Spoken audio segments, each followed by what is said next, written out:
उत्तर प्रदेश में शिक्षा विभाग की नई भर्तियों पर काम चल रहा है। बहुत ही जल्द आपकी कुछ नई भर्तियों का नोटिफिकेशन आपको देखने को मिल सकता है। आज की खबर है कि अशासकीय व राजकीय कॉलेजों में एक साथ शुरू होगी नई भर्तियां। समकक्ष अर्हता स्पष्ट होने का इंतजार और पाठ्यक्रम एक होने पर अर्हताएं अलग अलग।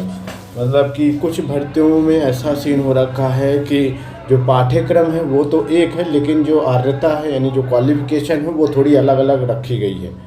तो इन सब चीज़ों को आयोग, जो नया आयोग गठन हुआ है, वो सॉर्ट कर रहा है और ये सारी चीज़ें सॉर्ट होने के बाद आपके अशासकीय विद्यालय में नई भर्तियों का जो नोटिफिकेशन है वो जारी किया जाएगा।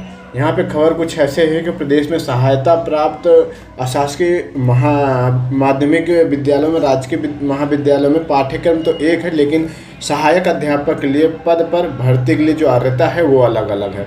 नए शिक्षा आयोग चयन बोर्ड का गठन होने के बाद अब अर्हता में समानता लाने की तैयारी है। समकक्ष अर्हता के निर्धारण की प्रक्रिया है वो चल रही है। शासन के साथ इस चीज़ को सॉर्ट किया जा रहा है। जैसे ही ये समकक्ष अर्हता वाला चीज़ें सॉर्ट हो जाएंगे उसके तुरंत बाद आपकी नई भर्तियां देखने को मिलेंगी, जिसके स्पष्ट होने के बाद अशासकीय और राजकीय महाविद्यालयों में नई भर्तियां शुरू होंगी। नई भर्तियों का नोटिफिकेशन जारी किया जाएगा। अशासकीय माध्यमिक विद्यालय में हिंदी विषय में सहायक अध्यापक टीजीटी के पद पर भी भर्ती के लिए संस्कृत में इंटर में संस्कृत के साथ बीएड व बीए में हिंदी की डिग्री अथवा बीए में हिंदी व संस्कृत और बीएड की डिग्री अनिवार्य है। कुछ ऐसे उल्टी सीधे अर्हताएं दे रखी है, जिसका पीछे विवाद भी हुआ था। अभ्यर्थी कई बार बोलते भी थे कि जब भर्ती एक है, पाठ्यक्रम एक है, तो फिर आप अलग अलग आप अर्हता क्यों रख रखी है। ये लंबे समय से अभ्यर्थी इस पर सवाल भी उठाते आ रहे हैं। पाठ्यक्रम लागू हुआ तो शिक्षकों के पद पर भर्ती की अर्हता अलग अलग क्यों हैं।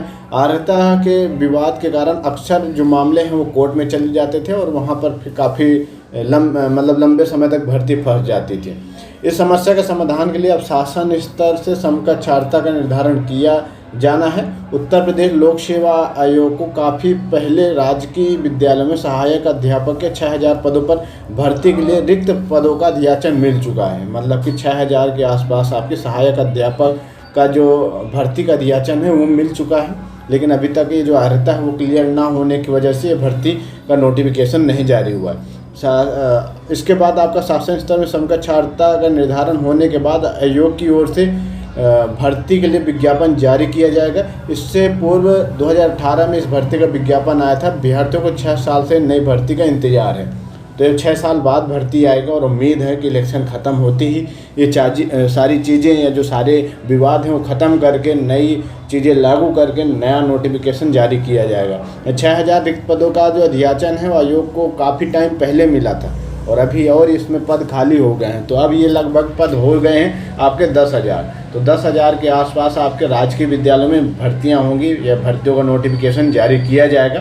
तो आप लोग तैयारी करते रहो, ठीक है। और साथ में दोस्तों आपके टीजीटी पीजीटी का एग्ज़ाम को लेकर के भी चीज़ें चल रही हैं। टीजीटी पीजीटी के 4163 पदों पर होनी है भर्ती और इसका अभी तक एग्ज़ाम नहीं हुआ है। इसमें करीब 13 लाख कैंडिडेट बीच में फंसे हुए हैं। बीच में बोर्ड चेंज हुआ, बोला गया कि नया आयोग के माध्यम से भर्ती कराई जाएगी, परीक्षा कराई जाएंगी, लेकिन अभी तक ये भी क्लियर नहीं हुआ। फिलहाल इसकी भी बैक टू बैक अपडेट आ रही है कि नए आयोग को टीजीटी पीजीटी के 4163 पदों पर भर्ती करानी है। इसका विज्ञापन 2 साल पहले जारी किया जा चुका है। आवेदन की प्रक्रिया भी पूरी हो चुकी है। ऐसे में पूर्व निर्धारित अर्हता के आधार पर ही भर्ती होगी, लेकिन इसके बाद जो नई भर्ती आएगी उसमें समकक्ष अर्हता में बदलाव संभावित है। प्रतियोगी छात्र मोर्चा के अध्यक्ष विक्की खान का कहना है कि शिक्षक भर्ती की अर्हताएं एक समान होनी चाहिए ताकि भर्ती में अर्हता को लेकर के अभ्यर्थी के बीच कोई असमंजस ना हो।